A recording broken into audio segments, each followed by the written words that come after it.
मध्य प्रदेश की राजधानी भोपाल श्री दिगंबर जैन पंचायती आदिनाथ जिनालय चौक मंदिर के जो जैन धर्मशाला में हम प्रवचन सभागार में बैठे हुए हैं और भगवान महावीर स्वामी का शासन चल रहा है। भगवान महावीर स्वामी के द्वारा जो दिव्य वाणी के जिसे हम दिव्य ध्वनि कहते हैं, वह दिव्य ध्वनि ही जिन वाणी का रूप आज हमारे समक्ष है, उसी जिन वाणी का हम रसपान कर रहे हैं। आचार्य कुंद स्वामी ने हम सभी पर असीम कृपा की अनुकंपा की कि उन्होंने उस जिनवाणी का सार जो है वह हमारे अपने ग्रंथों के माध्यम से, अपने लेखन के माध्यम से हम सभी को दिया। ऐसे वह ग्रंथ जो अपने आप में अद्भुत महान श्रेष्ठ ग्रंथ हैं, जिन्हें परमागम भी कहते हैं, परम आगम भी कहते हैं, ऐसे उन ग्रंथों में, ऐसे उन शास्त्रों में, उनके पावनों में एक रैन साध रैन जो है पावन भी ग्रंथ है, जिसमें श्रावक और मुनियों के धर्म का वर्णन है। ऐसे उस ग्रंथ का यहाँ व्याख्यान चल रहा है, जहाँ पर 11वें नंबर की गाथा चल रही है। और उस 11वें नंबर की गाथा के माध्यम से आचार्य भगवान बता रहे हैं कि जो श्रावक कौन है, मुनिराज कौन है। अभी आप सुन रहे थे श्रावक धर्म के बारे में कि दानम पूजम मुखम श्रावय ना तेन बिना। तो श्रावक कौन है? तो जो दान पूजा देता है, करता है, वही श्रावक है। जो दान पूजा नहीं करता है तो वो श्रावक नहीं है। उसी प्रकार जो मुनिराज हैं, और मुनिराज कौन है, कौन वंदनीय, कौन प्रशंसनीय है? तो बोले जो ध्यान जो ध्यान और अध्ययन करते हैं, उसमें लीन रहते हैं, उनमें रत रहते हैं, उसमें तत्पर रहते हैं, उसमें स्थिर रहते हैं, ऐसे वह मुनिराज हैं। कल हमने जाना था आदि पुराण ग्रंथ के माध्यम से आचार्य जनसेन स्वामी ने अपनी जो है 157 नंबर के श्लोक के माध्यम से हमें बताया था कि इस पंचम काल में साधु ध्यान करते हैं। और ध्यान करते हैं तो कौन सा ध्यान करते हैं? तो वो धर्म ध्यान करते हैं। और वो धर्म ध्यान निर्विकल्प धर्म ध्यान जो सप्तम पुरुषार्थ, जो अप्रमत्त दशा की अवस्था का है, जहाँ पर शुद्ध भावना रहती है, ऐसे शुद्ध भावना के माध्यम से निर्विकल्प ध्यान शुद्ध उपयोग करते हैं। और उस ध्यान के माध्यम से जो है छायो समित भावों को स्वाधीन कर पड़ता है। क्या होता है? वो छायो समित ज्ञान जो है, जो भाव है, वो बढ़ते हैं, वृद्धि को प्राप्त होते हैं। क्योंकि वर्तमान में जो है हमारे छाये भाव तो नहीं है। क्या छाये भाव तो नहीं है? उपसम छह उपसम अथवा उदय अथवा पारणामिक भाव, ऐसे जो है वह उपसम भावों को जो बढ़ाने वाला है। और उस भावों की जो स्वाधीनता को जो बढ़ाता है, और उसका ही उत्तम जो फल है, वह अतिशय बुद्धिमान महर्षि लोग ही उसे धारण कर पाते हैं। कौन? वह जो है उन पवित्र भावों को कौन धारण कर पाता है? तो महर्षि, जो विशेष जो है ऋषि कहते हैं, मूलाचार में चार चतुर्विद संघ का वर्णन आया है। किसका वर्णन आया? चतुर्विद संघ। और वो चतुर्विद संघ क्या है? चतुर्विद संघ क्या है? बिल्कुल क्या? वैसे तो मुनिराज आर्य का अरे मुनिराज जो मुख्य जो है चतुर्वेद संघ है, वो एक नहीं है। मूल में चतुर्वेद संघ जो है वो ऋषि मुनि यति अनगार। मूल जो है गाथा में जो है आचार्य भगवान भट्ट के स्वामी ने मूलाचार बनाए, ऋषि मुनि यति अनगार एक चतुर्वेद संघ है। फिर उसकी बात से टीका आदि में आचार्य रसूलंदी आदि ने जो है उसमें क्या है? चतुर्वेद संघ मुनि आर्य का श्रावक श्रावकादि। तो मैं चतुर्वेद संघ कौन सा है? ऋषि मुनि यति अनगार। ऋषि कौन? ऋषि कौन? ऋषि कौन? दीपक भाई, ऋषि कौन? बोले जो रिद्धियों से संपन्न है। क्या है?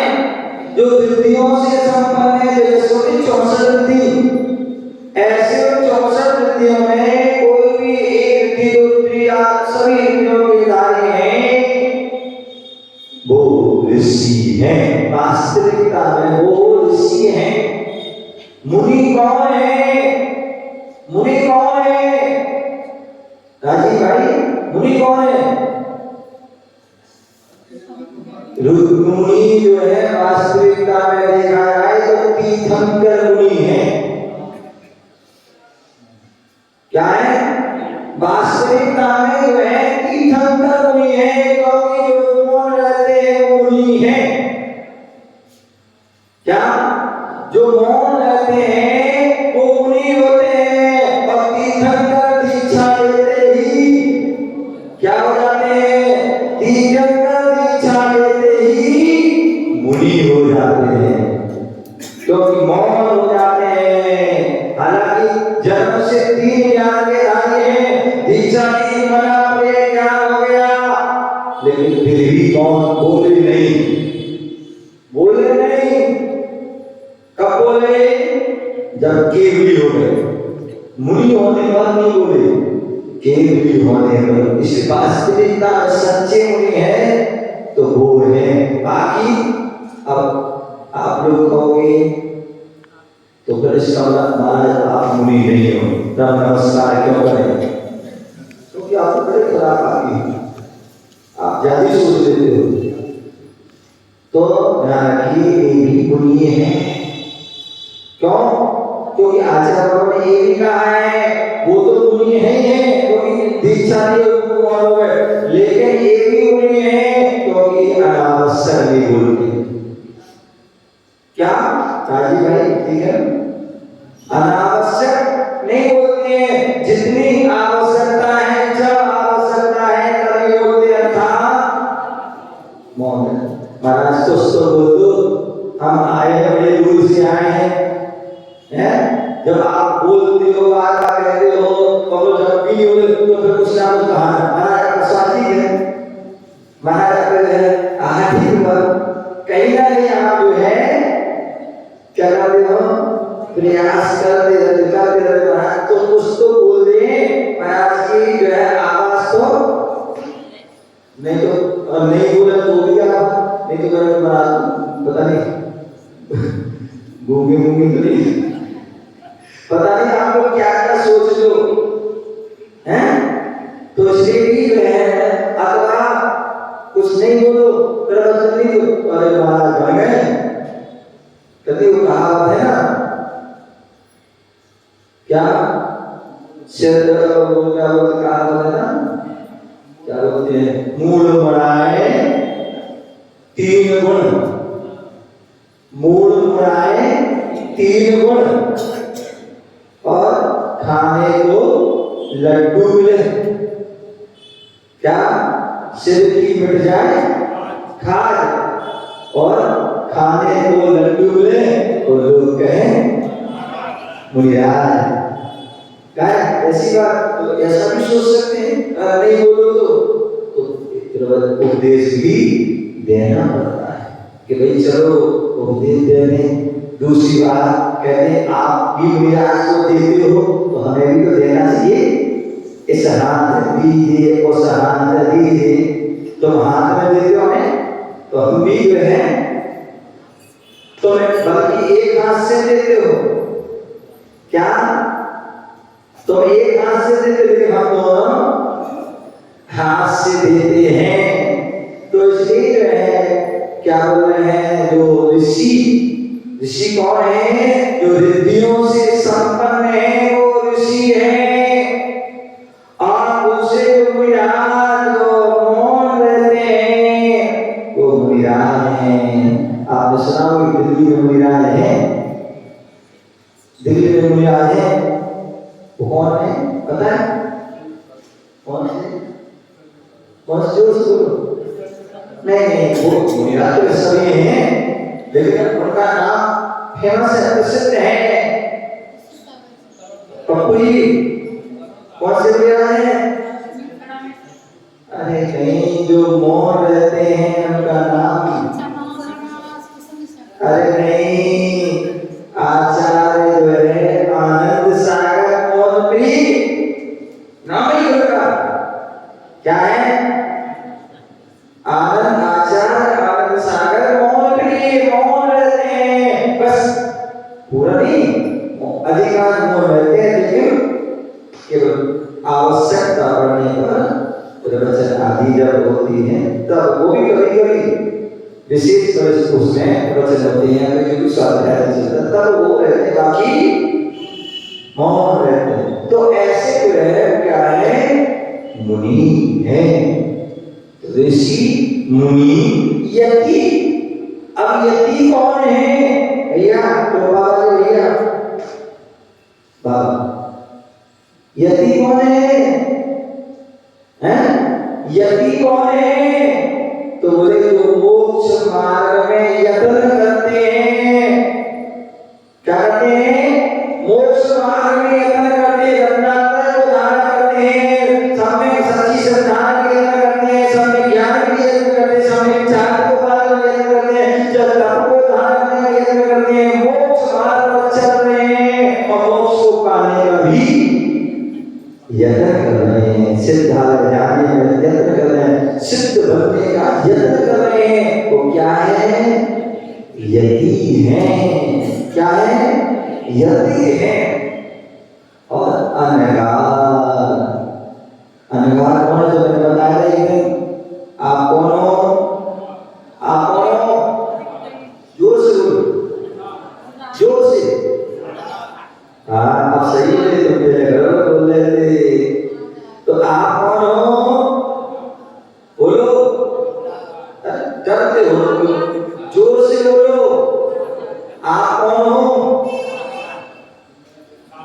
सागार, कौन हो, आप कौन हो, सागार, क्योंकि जो घर से शहर है, परिग्रह से शहर है, आरंभ सारंभ से जो शहर है वो कौन है, सागार, और जो इनसे रहते हैं वो कौन है, तुम कौन हो, हम कौन है, अनगार। तो वर्तमान में जो ज्ञान है वो कौन है, वास्तविक अनगार है, गृह त्यागी है, परिग्रह के त्यागी है, आरंभ सारंभ के जो त्यागी हैं वो क्या है, अनगार। तो ऐसे ऋषि मुनि यति अनगार, ये चतुर्वेद संग है, क्या है, चतुर्वेद संग है। और दूसरा चतुर्वेद संग कौन है, तो विराज है, आरिका, जो श्रेष्ठ महिला है, क्या है, जो श्रेष्ठ महिला है, जिन्होंने जो है उपचार से महान कार्य को धारण कर लिया, जिन्होंने इस पंचम कार्य की जो, जिन्होंने अपनी स्त्री पर्याय की जो उत्कृष्ट जो चर्या है, ऐसी उस आर्या जो है भेष को धारण कर रखा है, तो ऐसी वो आर्या ही आरिका है। तो ऐसी वो ऋषि जो मुनि आरिका, श्रावक और श्राविका। कल स्वाध्याय कर रहे थे और कल दोपहर में और द्रव्य संग्रह की ग्रंथ की 45-46 नंबर की गाथा में बता रहे थे कि 45 नंबर की गाथा व्यवहार चालन का वर्णन कर रहा था। तो वहाँ पर श्रावक के बारे में, श्रावक कौन है, तो बोले जो श्रद्धावान विवेकवान क्रियावान वो श्रावक है, जो अष्टगुणों का धारी वो श्रावक है, और उस श्रावक उसके ऊपर भी श्रावक है, कौन, बोले जो के 3 भेद कर दिए, उत्तम मध्यम जघन्य, 3 जो है भेद कर दिए। बोले जघन्य कौन है, तो बोले पहली प्रथमा से अथवा अष्टगुणों जो धारी है, ऐसी उस अष्टगुणों से पहली प्रथमा से लेकर छठवीं प्रथमा तक का धारी जो श्रावक है वो जघन्य श्रावक है। 7वीं 8वीं 9वीं जो प्रथमा का धारी है वो कौन है, वो मध्यम श्रावक है। और 10वीं 11वीं वाला जो है वो उत्कृष्ट श्रावक है। अब उत्कृष्ट श्रावक इसमें ईलक और चुल्लक और चुल्ली का जो है वो ईलक है वो सर्वश्रेष्ठ है, और उसके बाद चुल्लक और चुल्ली का फिर उनके बाद उनका मिलता है। तो ईलक जो एक लंगोटी को धारण करते हैं, क्या करते हैं? जो एक लंगोटी को धारण करते हैं, जो केशों से करते हैं, पैदल विहार करते हैं, जो हाथ में क्या, हाथ में गुड़ियों जैसे हाथ लेते हैं अंजलि में, तो ऐसे ही भी हाथ में हाथ लेते, बस अंतर इतना है कि मुनि खड़े होकर देते हैं और ईलक बैठ करके करते हैं। ऐसे वह ईलक होते हैं, और चुल्लक वो होते हैं जो क्या होते हैं, जो है चुल्लक होते हैं 11 पंक्ति है। इसके साथ साथ लंगोटी के साथ साथ एक दुपट्टा जिसे खंड वस्त्र कहते हैं। क्या कहते हैं? खंड। और खंड वस्त्र की परिभाषा भी दो है। वास्तविकता में सच्ची खंड वस्त्र क्या है? जैसे आप धोती दुपट्टा पहने हो ना, बिना सिलाई का, क्या बिना सिलाई वाला, जो जिसमें जो है इंटरलॉक और तुरपाई और रफू आदि कुछ भी ना हो, ऐसी जो है वो धोती दुपट्टा जो होता है वो खंड वस्त्र है। पहले मुनिराज को आहार देते हैं तो खंड वस्त्र होना चाहिए। बोले भगवान का अभिषेक करते हैं, पूजन करते हैं तो खंड वस्त्र होना चाहिए। वो तो हम वास्तव में हमारी कमी है आपकी कि आप चड्डी में लेते हो या अपने हाथ में लेते हो, ठंडी में ऊपर में हाथ में लेते हो, ठंडी में नीचे की पजड़ियां भी पहन लेते हो। अथवा आजकल जो है धोती, अगर चलो ये कुछ नहीं पहना, धोती दुपट्टा पहनेंगे तो आजकल प्लास्टिक वाले आ गए, नाला वाले सीधे से लाए आए, तो वो वास्तविकता में वो खंड वस्त्र नहीं है। खंड वस्त्र वो है जो सिले नहीं हो किसी तरह से, तो वो खंड। तो ऐसे जो है चुल्लक जी जो है वो चद्दा या लंगोटी रखते हैं, तो खंड वस्त्र रखते हैं। मैंने अच्छा बताया था मेरे संग में हमारे चुल्लक जी मैंने देखे थे जो भीम सागर जी, कौन से भीम सागर जी, जो हमारे गुरुदेव के जो है समझ लो पूरे व्यवस्था हर प्रकार से जिसम की व्यवस्था साधन का सबका जो ध्यान रखने वाले थे, तो भीम सागर को प्रवर्तक जो है प्रवर्तक स्थिर, तो वो स्थिर प्रवर्तक विष्णु है। तो स्थिर गुरुदेव ने उस समय दे जो मतलब जब से चुल्लक दीक्षा ली उसका समाधि तक गुरुदेव के साथ ही रहे, कभी संग से बाहर नहीं रहे। ऐसे वो बेचारे ने जब चुल्लक अवस्था में देखा